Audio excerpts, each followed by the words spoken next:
বীরভূমের চিনপাই গ্রামে অবসরপ্রাপ্ত শিক্ষকের বাড়িতে দুঃসাহসিক চুরি, এলাকায় চাঞ্চল্য। ফাঁকা বাড়ির সুযোগ নিয়ে দেওয়াল ভেঙে বাড়ির সর্বস্ব লুট করে নিয়ে গেল একদল দুষ্কৃতী। ঘটনাটি ঘটেছে বীরভূমের সদাইপুর থানার চিনপাই গ্রামে। শ্বশুর শাশুড়ি অসুস্থ থাকায় বুধবার সন্ধ্যায় স্ত্রীকে তার বাপের বাড়ি সিউড়িতে পৌঁছাতে যান অবসরপ্রাপ্ত শিক্ষক স্বপন কর্মকার।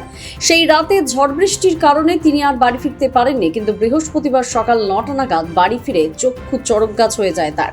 দেখেন তার বাড়ির দেওয়াল, গেটের তালা, আলমারি থেকে খাট সবকিছুই ওলটপালট করে ভাঙা।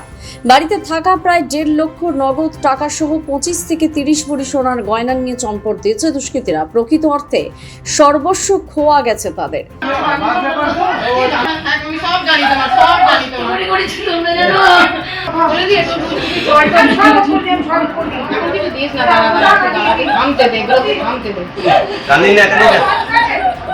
কালকে আমি সিউড়ি গেছিলাম বলতে আমি যাই বাসেই, কিন্তু দেরি হয়ে গেছিলো, যার জন্য আমি সিউড়ি গেলাম। আমি আমার হাজব্যান্ডকে বললাম যে ছেড়ে দিতে, তো ওর ফেরার কথা, কিন্তু হঠাৎ করে আমার মা বাবা দুজনেই অসুস্থ। একজনের কিডনি ড্যামেজ, একজনের হার্টের অপারেশন। মা খুব অসুস্থই হয় মাঝে মাঝে।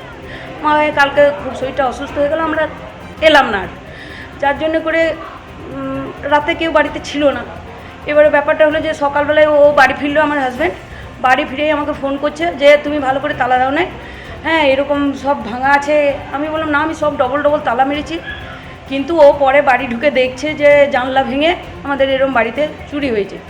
তারপরে তো আলমারিতে সমস্ত কিছু, মেয়ের, আমার নিজস্ব, আমার বৌমায়ের রিসেন্ট বিয়ে হয়েছে, ওর প্রায় 3 জনের মিলে মোটামুটি 30 ভরি মতো গয়না, আর মানে সবার আলমারিতে টাকা পয়সা নিয়ে মোটামুটি 1.5 লাখ মতো হবে, 1.5 লাখ টাকা এরকম রাখা ছিল। তো এসে দেখছি কিচ্ছু নাই, আমার সমস্ত আলমারি থেকে, লকার থেকে সব ভাঙা, সব ভেঙে চুরে পড়ে আছে।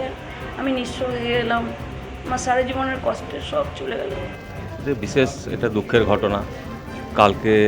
গতকাল সন্ধ্যাবেলায় আমি সিউড়ি যাই এবং রাতে আমার ফিরে আসার কথা, কিন্তু প্রচুর মেঘ আসার জন্য কালকে রাতে আমি বাড়ি ফিরিনি।